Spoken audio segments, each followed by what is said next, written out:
friends, welcome to CEC Gurukul Lectures. Dear friends, this is another session on career counseling called Pratibha Samvardhan, and today we are going to talk on another interesting and important topics.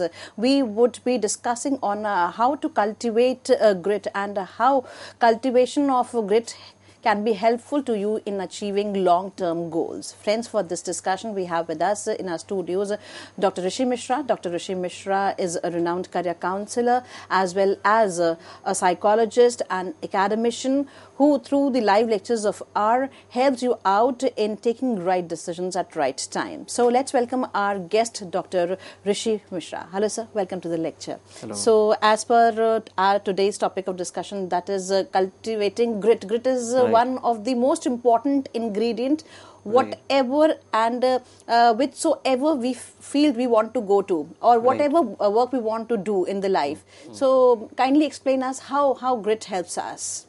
Right. So when you talk about grit, let me take you through a scenario.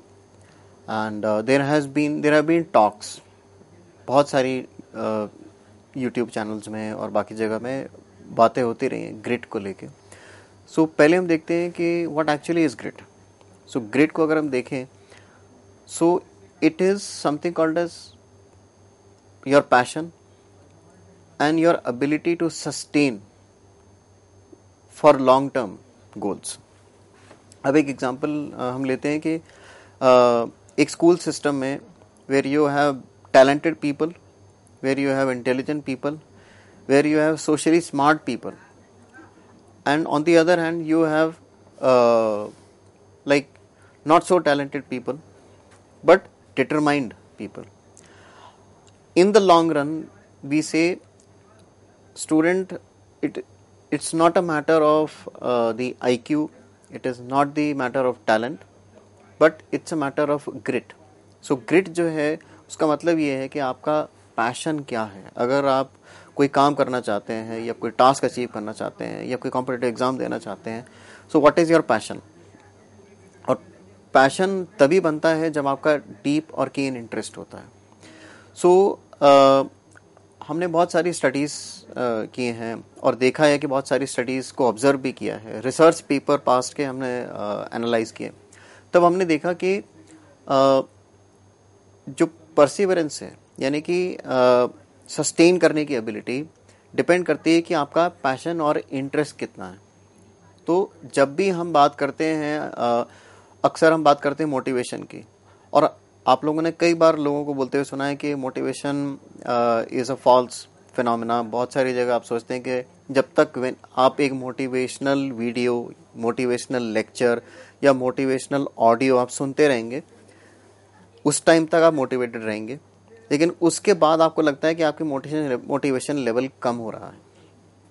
इसीलिए आज हम इस topic को लेके आए हैं कि क्या इंपॉर्टेंट है आपकी motivation for a short term goal और लिमिटेड पीरियड ऑफ टाइम के लिए, या फिर आपकी मोटिवेशन एक स्किल को डेवलप करने के लिए, या अपना एक लेवल अचीव करने के लिए, या अपना एक गोल पूरा करने के लिए.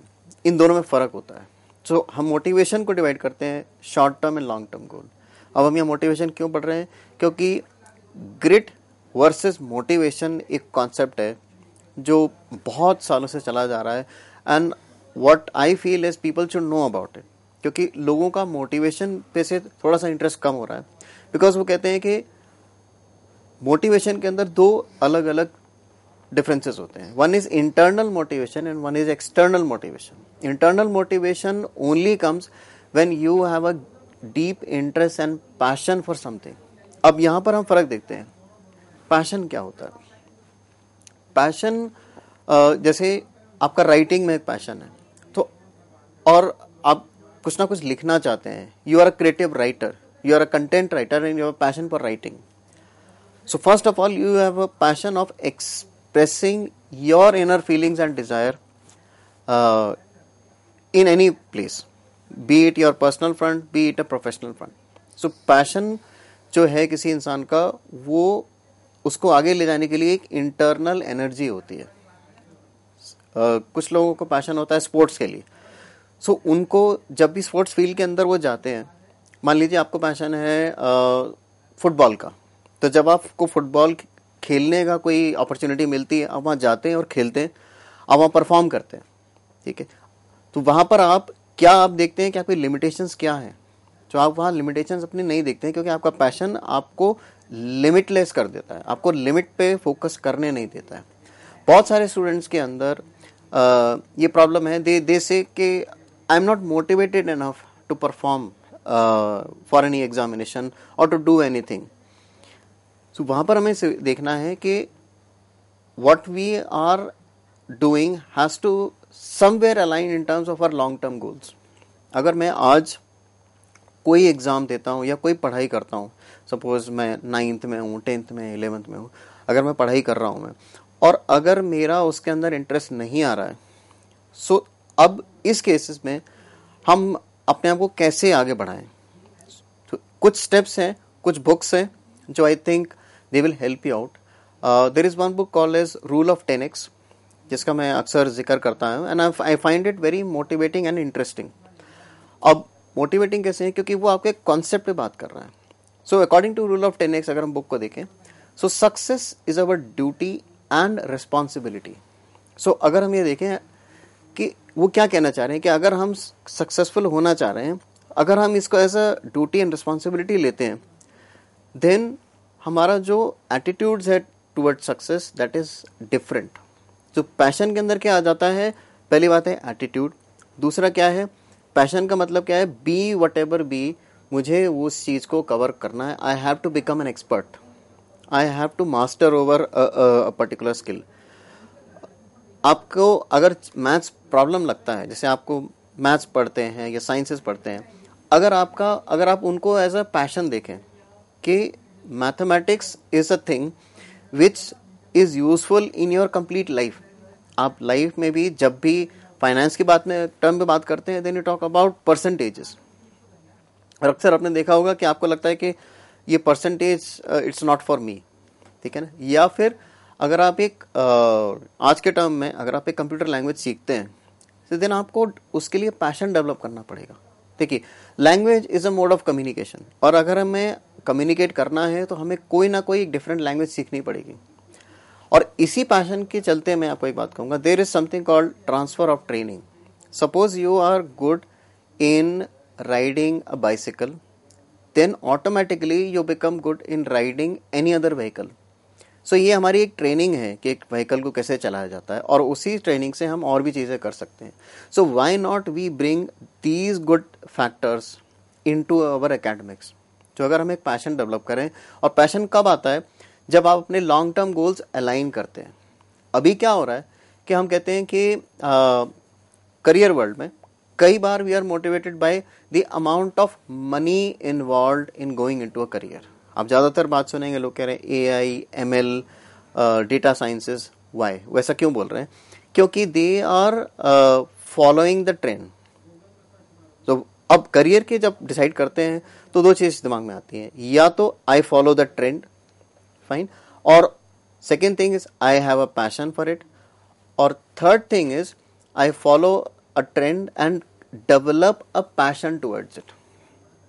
यहां बात आ जाती है थर्ड फैक्टर की, if I follow the trend and develop a passion for it. क्योंकि आज के टाइम में अगर आप इंटेलिजेंट हार्ड वर्क कर रहे हैं, then only we can say you are going towards the path of success. अब इस पाथ को हम क्यों फोकस करते हैं, डेस्टिनेशन को क्यों नहीं फोकस करते? Because destination is something you reach by following a path. अगर आपको कंप्यूटर साइंस में कुछ करना है, देन आपके पास एक टैग है कि एक टारगेट है कि अगर आपको वहां जाएंगे तो at least you have financial stability, ठीक है ना। इसी के साथ आप ये टारगेट बना सकते हैं कि at least I will enter into a career. फिर आप ये भी सोच सकते हैं कि I will be counted amongst the people who are intelligent, who are successful. So ये इन सब चीज़ों को सोच के मैं अपना एक पैशन डेवलप कर सकता हूँ। अब चैलेंजेस जब आते हैं तो क्या होता है, दो तरह के लोग होते हैं। एक तो होते हैं कि चैलेंजेस जैसे उनको आ जाते हैं, सपोज आप एक कंप्यूटर लैंग्वेज लर्न कर रहे हैं।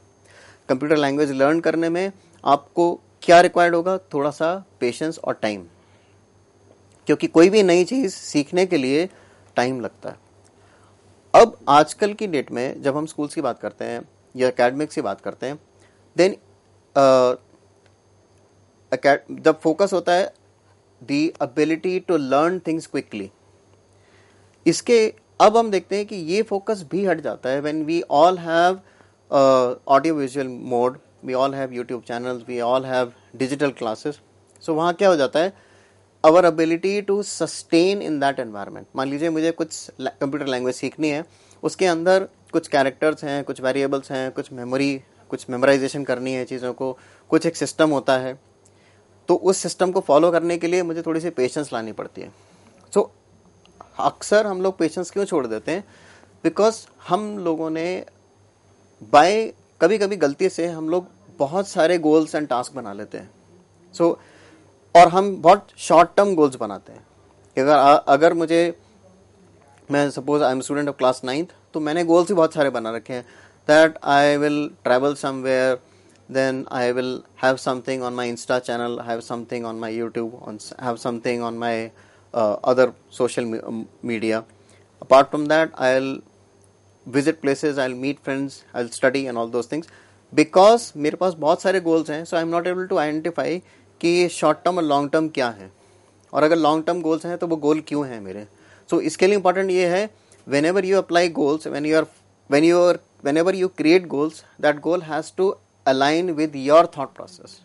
So computer sciences या data sciences या data analytics इसलिए मत सीखिए क्योंकि और लोग सीख रहे हैं, because फिर आपके और उनके goals align कभी नहीं हो पाएंगे, because you will be only following the people what they are doing. So यहाँ आपके पास passion कभी नहीं आ पाएगा। So यहाँ हम बात करते हैं cultivating। एक चीज़ होती है कल्टिवेटिंग, एक होती है नेचुरल ग्रिट। अगर किसी के अंदर नेचुरल ग्रिट है तो लाइफ में कितनी भी प्रॉब्लम आएंगी ना, तो वो लोग उस प्रॉब्लम से लड़ के आगे बढ़ जाएंगे। जैसे कि हमने स्टीव जॉब के स्टोरी में भी देखा, स्टीव जॉब्स की भी लाइफ में बहुत सारी प्रॉब्लम आई, लेकिन उनका पैशन जो है वो उनको प्रिजर्वेंस देता रहा, मतलब पैशन ही उनको एक एनर्जी देता रहा। और पैशन कब होता है, देन जब आपके अंदर एक कॉन्फिडेंस डेवलप हो जाता है। और कॉन्फिडेंस कब डेवलप होगा, जब आप चीज़ों को सिस्टमैटिकली करने की कोशिश करेंगे।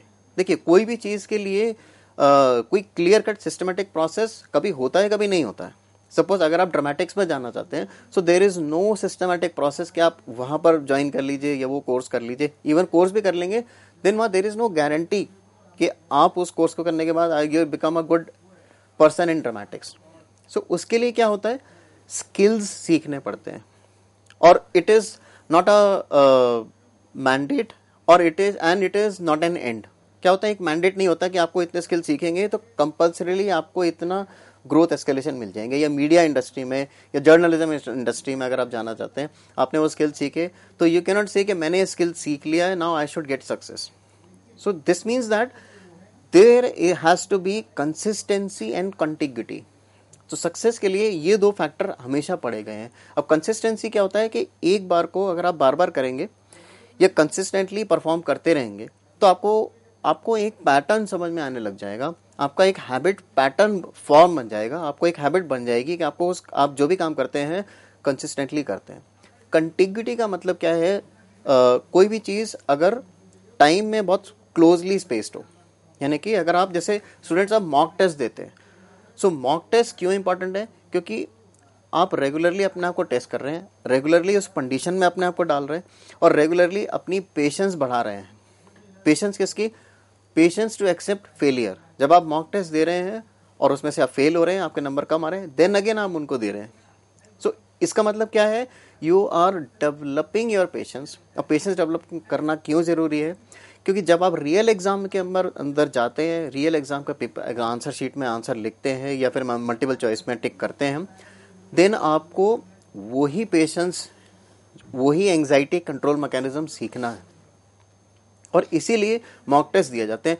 अब कंटिग्यूटी का प्रिंसिपल क्या है कि वो बार बार और वो बहुत छोटे पीरियड के अंदर दिए जाए। सो कई बार होता है मॉक टेस्ट में भी स्टूडेंट क्या करते हैं, I will go for 3 months mock test, 6 months mock test. तो आप क्या कर रहे हैं, अपने आप को उस कंडीशन में डालने से डर रहे हैं। सो यहाँ क्या होता है, आपकी बिहेवियरल इनोकुलेशन। अगर आप कहते हैं कि अगर आप किसी चीज़ से डरते हैं, आपको एग्ज़ाम एंग्जाइटी है, सोशल फोबिया है, देन आपको दो तरीके से कंट्रोल ले सकते हैं। या तो सिस्टमैटिक डिसेंसिटाइजेशन, मतलब धीरे धीरे, जैसे आपको सोशल फोबिया है, आप लोगों के साथ नहीं मिल सकते एंड आप सेल्स आपको एक अच्छा लगता है, और कोई सोशल रिलेटेड फील्ड में है, आप सॉफ्ट साइंसेज में हैं, साइकोलॉजी में है, सोशियोलॉजी में, बट आपको सोशल फोबिया है, तो आप क्या करेंगे? इधर आप wilfully you will go and meet people, या तो एक ये तरीका है। लेकिन आपको हो सकता है फोबिया हो, अगर आप किसी से मिलने जाते हैं then you are short of words, आपको समझ में नहीं आता कि आप क्या बात करेंगे, कैसे इंटरेक्ट करेंगे। या फिर आप कर सकते हैं सिस्टमैटिक डिसेंसिटाइजेशन, यानी कि डर को धीरे धीरे डर के पास जाइए। आपको किसी कंप्यूटर लैंग्वेज से डर लगता है, या कंप्यूटर के स्किल से डर लगता है, या किसी फिजिक्स से डर लगता है, मैथ से डर लगता है, तो उसका बेस्ट तरीका यह है कि आप अपने आप को धीरे धीरे उससे टच में लाएं। एंड जो चीज़ अक्सर हम लोग नहीं करते हैं, to reward ourselves whenever we do the right action. So इसको हम कहते हैं सक्सेसिव अप्रॉक्सीमेशन। जैसे ही, अगर मान लीजिए मैंने गोल सेट कर दिया कि in terms of finance, I set a goal कि अगर मैं साल में इतना फाइनेंस कमा लेता हूँ या कमा लेती हूँ, then I will appreciate my self by giving my self a kind of social outing और a kind of movie I will go and see. So ये जो self reward based on goals, अगर हम अपने आप को हमेशा ही बिना गोल्स अचीव किए हुए सेल्फ रिवॉर्ड देते रहेंगे, तो उन रिवॉर्ड की इंट्रिंसिक वैल्यू कम हो जाती है। सो उन रिवॉर्ड्स की इंट्रिंसिक वैल्यू रखने के लिए I should always plan, and plan should be concrete. अब इसमें खास बात यह है, we all should develop and retain the habit of planning और thinking on paper. Thinking on paper कहने का मतलब है जो भी हम सोचते हैं हम उसको लिखने की प्रैक्टिस करें और उसे पेपर पे लिखें। सो हम क्या कर रहे हैं, जो भी अपना एब्स्ट्रैक्ट थॉट आ रही हैं आपके दिमाग में कि मुझे ये गोल्स अचीव करने हैं, अगर हम उसको लिखना शुरू कर देंगे, देन क्या होगा कि हम उसको एक प्रैक्टिस में डाल रहे हैं और अपने आप को एक रिमाइंडर दे रहे हैं that I have goals in front of me. अब जब हम ग्रिट की बात करते हैं तो उसके अंदर दो इंपॉर्टेंट एलिमेंट आते हैं। अब दो इंपॉर्टेंट एलिमेंट क्या क्या है? Grit requires a better planning. So अगर आपने प्लानिंग, और वो क्या है, लॉन्ग टर्म गोल्स की बात होती है। हमने बहुत सारे एथलीट्स को भी देखा है जिन्होंने मेन टास्क रखा था कि जो भी सक्सेसफुल लोग होते थे उस गेम के अंदर, उन लोगों को ऑब्जर्व करते थे। They kind of observe their behavioural patterns in them. और जब हम ऑब्जर्व करते हैं, सो ये नेसेसरी नहीं है कि हम सारे स्किल्स कॉपी कर रहे हैं उनसे, या फिर हम सारे स्किल्स एकदम से इम्बाइब कर जाएंगे। सो जब हम किसी को ऑब्जर्व करते हैं तो we observe their commitment. So commitment again is an important part. अब कमिटमेंट आप कब कर पाएंगे? When you have a value for your own self. अगर आप अपने सेल्फ को इंपॉर्टेंस देते हैं तभी आप किसी चीज को कमिट कर पाएंगे। और commitment has to be a longer process. अगर आप ये सोचें कि नहीं मुझे ये चीज सस्टेन करनी है, और अगर सपोज अगर मैं वेट लॉस की बात करूं, अगर किसी को वेट लॉस करना है and this person has a reason for it. देखिए, कोई भी काम अगर आप इसलिए करेंगे क्योंकि 10 more people are doing it, then this means you always need something to motivate you. अगर आपको वेट लॉस करना है, अगर आप देख रहे हैं कि ऐसे ऐसे लोग भी हैं जिन्होंने अपना कंसिस्टेंटली 10 साल तक वेट अच्छा मेंटेन किया हुआ है, देन सिर्फ आप उनको ऑब्जर्व करके और उनके जैसा अगर आप बनना चाहेंगे, then it will require a lot of patience from your end, lot of commitment from your end. So अगर हम ये जान लें कि ऐसी कौन सी चीज़ है जो हमारे को सक्सेस की तरफ या एक गोल की तरफ कंसिस्टेंटली ले जाती है, वो है कि आपने अपना कंफर्ट जोन तोड़ा नहीं है, बल्कि चीज़ों को अपने कंफर्ट जोन में ले लिया है। पहले जो हम बात करते थे, एक आपने कई बार लाइन सुनी होगी, strike when the iron is hot. लेकिन अब हम बात करते हैं make the iron hot by striking. So अगर आप कंसिस्टेंटली अपने इनिशिएशन करते रहेंगे, जैसे कि मेरे को सक्सेसफुल होना है तो मैं सक्सेसफुल लोगों के बारे में स्टोरीज पढ़ूंगा, मैं सक्सेसफुल लोगों के पैटर्न ऑब्जर्व करूंगा, मैं सक्सेसफुल लोगों से ज़्यादा मिलूंगा मैं। सो मेरा क्या हो जाएगा, मेरा drive and craving towards success बढ़ती चली जाएगी। बट होता क्या है, कई बार उल्टा हो जाता है। कई बार लोग देते हैं कि भाई ये मेरे आसपास में लोग सक्सेसफुल हैं, सो मेरी उनसे मिलके मेरी एंग्जाइटी ना बढ़े, सो मैं क्या करता हूँ कि मैं अपने आप को कोकून में डाल लेता हूँ। I try to avoid going to these functions, going to these organizations or meeting these people whom I think are successful than me. So मैं क्या कर रहा हूँ अपने आप को, मैं अपनी ग्रिट डेवलप करने नहीं दे रहा हूँ। सो सिंपल एंड शॉर्ट अगर हम ये कहें कि ग्रिट को डेवलप करने के लिए आपको पैशन ज़्यादा चाहिए, और पैशन को डेवलप करने के लिए आपको कंसिस्टेंसी चाहिए, इनिशिएशन चाहिए। अगर आपने इनिशिएशन नहीं लिया, क्योंकि हम बात करते हैं कल्टीवेशन की, क्योंकि अगर हम ये मान के चलें कि दो बच्चे हैं और एक बच्चा जो है कंसिस्टेंटली अच्छा परफॉर्म कर रहा है, तो इसका मतलब उसकी आईक्यू हमेशा अच्छी रहेगी, ऐसा भी नहीं है। क्योंकि कई स्टडीज में देखा गया है कि एवरेज आईक्यू के लोग अच्छा परफॉर्म कर जाते हैं, हायर आईक्यू के लोग जो हैं कुछ टाइम बाद आगे जाके they land up as a failure. Reason being कि हमने सिर्फ अपनी डिपेंडेंसी आईक्यू को की है, लेकिन बट इन रियलिटी जो डिपेंडेंसी होनी चाहिए थी वो हमारी पेशेंस और परसिस्टेंस पे होनी चाहिए थी। With this note, thank you, sir. Thank you so much for giving us this session on how to cultivate your grit. Sometimes grit is inborn, and sometimes we need to develop if we have this dire need to achieve something. So, friends, we would be discussing more on how to cultivate your grit. Keep watching us. Thank you.